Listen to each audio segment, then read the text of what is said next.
我们举个例子，比如说你现在去到便利蜂有货柜吧，消费是一个很细很细的行业。什么东西厉害呢？在这样一个2米高的货柜、1米8的货柜上，最完美的部分在哪里？视线平行，是最值钱的冰道。你看在这个水平线上是放的什么品牌？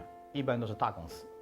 你拉开门，你的视线第一视线直接触达到这样一些品类和品牌。第二个，打开门不用弯腰，也不用跳起来，都在你手上。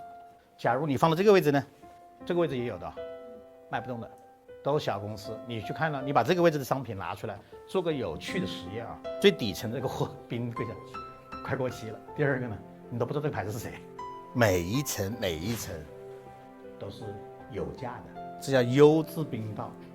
这些东西都是要卖钱的，它下面是很便宜的。假如是立体的，第一排你看得到，还有些商品是摆在第2排的。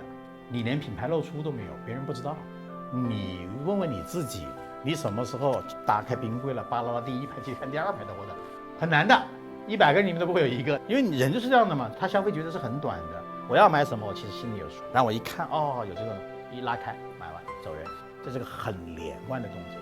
所以你就不能让他第1排全扒拉完了，在第2排的底部才买你1瓶，那你这个成本能高到什么程度？那就死定了。这都是窍门。为什么搞堆头买冰道很重要？就我们做陈列专门都是一门科学。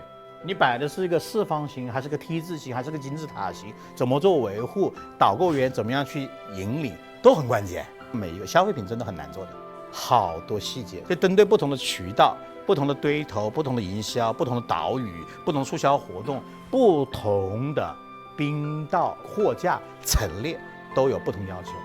这是个法典，全公司要培训的。培训完了之后，他又会标准动作，要不然他缺的都不一样，五花八门嘛，就乱套了。想做好一个消费品，本质上是拆分运动，是标准答卷，标准答案，细节决定成败。